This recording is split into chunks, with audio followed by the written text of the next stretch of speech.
والسلام على أشرف المرسلين وعلى آله وصحبه أجمعين.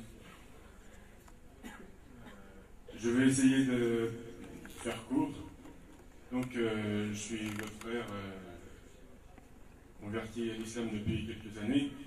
Et donc, après 1 ou 2 ans passés en France comme ça, en essayant de cheminer, de progresser dans la religion, j'ai voulu passer une étape en partant étudier la langue arabe en Égypte. J'y suis resté à peu près 1 an et demi. Et là-bas, donc j'étudiais la journée dans un centre.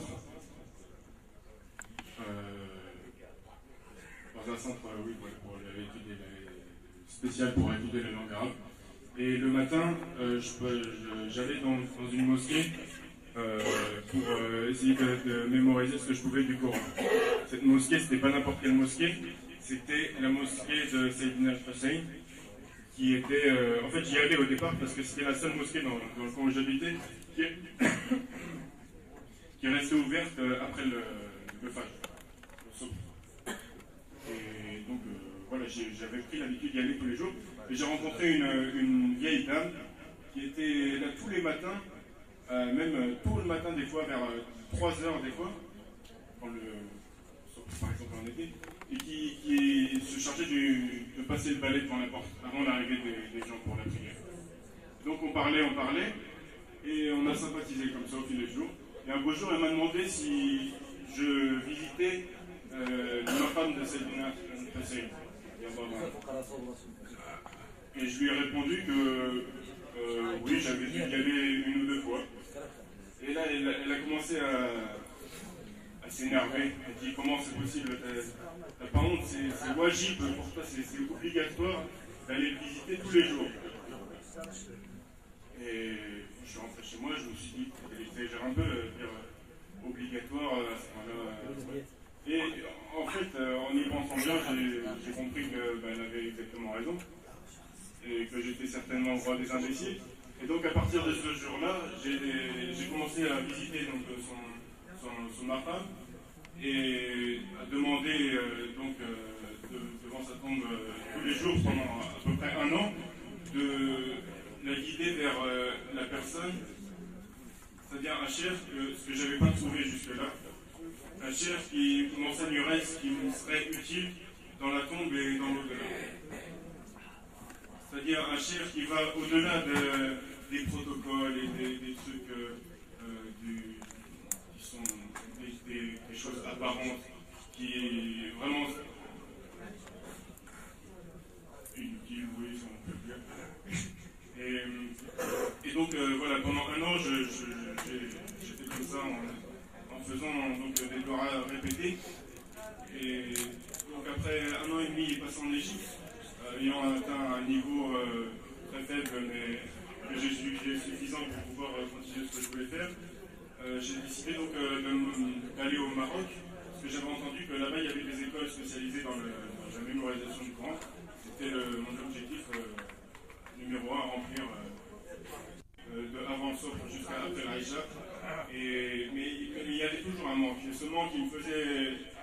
J'arrivais pas à patienter, j'arrivais pas à rester dans une même école. Donc je changeais à chaque fois.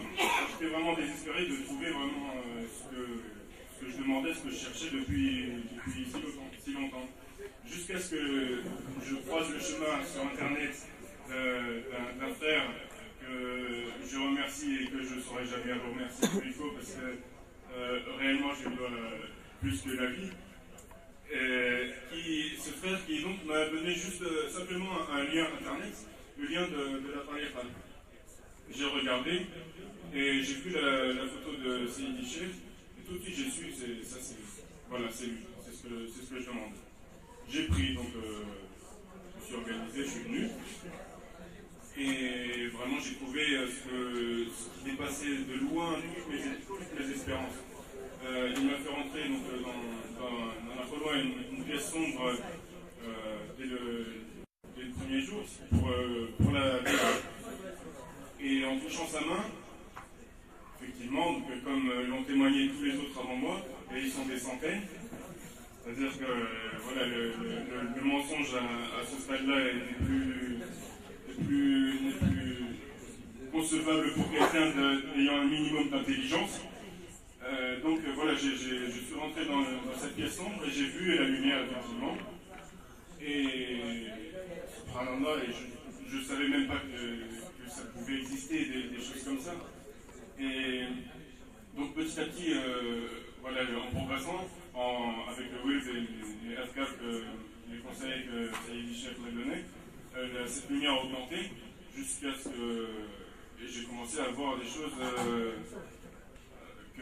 des choses vraiment qu'on pourrait dire que nul œil n'a vu et nul oreille n'a entendu. Jusqu'à ce que, en regroupant donc toutes ces visions, tout en état d'éveil évidemment, pendant le Dhikr, les Awrad, rien dans le sommeil, jusqu'à ce que Sayyidi Cheikh décide, juge que j'avais atteint, que j'avais rassemblé ce qu'il fallait rassembler comme vision pour me donner le premier ciel. Et à ce moment-là, j'ai vraiment réalisé, j'ai vraiment commencé à savoir et à comprendre ce que c'était que le tawhid. Donc on en parle beaucoup, il y a beaucoup de livres qui sont écrits, et des gens qui lisent et qui se prennent pour je sais pas quoi. Et en fait, ils s'enlisent, on se rend compte que vraiment,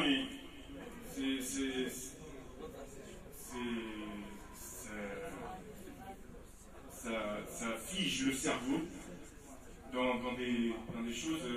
Parce que vraiment, le tawhid, c'est quelque chose qui se goûte, c'est quelque chose qui se vit. Et pour ça, il faut obligatoirement avoir un chef. Un chef qui est comme notre chef, qui donc donne qui fait voyager ces mouridines dans eux-mêmes, qui leur fait découvrir les recoins de leur nafs, leur dangerosité, qui leur donne des médicaments, des soins qu'on ne pourrait pas imaginer pour justement soigner ces maladies, parce qu'on est vraiment sous le degré zéro. Et donc petit à petit avec ce chef, cette lumière augmente, les défauts s'estompent petit à petit, même si ça prend du temps parce qu'il y en a beaucoup. Et voilà, alhamdoulilah, c'est vraiment le bien, la meilleure chose qu'on pourrait souhaiter à tout le monde. Et donc c'est pour ça que je demande à Allah que vraiment celui qui a ne serait-ce qu'un atome de sincérité dans le cœur, qui lui donne la possibilité de venir jusqu'ici, de prendre les rats, de voir de ses yeux donc cette lumière et de vraiment de sortir des ténèbres et de goûter au véritable tawhid. Et comme il y a un frère qui a quelques mois qui s'est même proposé de payer le billet d'avion pour ceux qui n'en auraient pas les moyens. Donc vraiment il n'y a aucune excuse. Il y a les shahadats, c'est-à-dire les témoignages sont vraiment. Tout le monde témoigne, tout le monde atteste qu'il y a quelque chose, qu'on voit quelque chose, qu'il y a du changement, que les effets sont là, que le chef est un vrai chef, qui est véritable. Voilà, maintenant c'est. Il reste. C'est vous et votre conscience, votre volonté d'arriver de progresser, de devenir quelque chose de mieux que ce qu'on est déjà.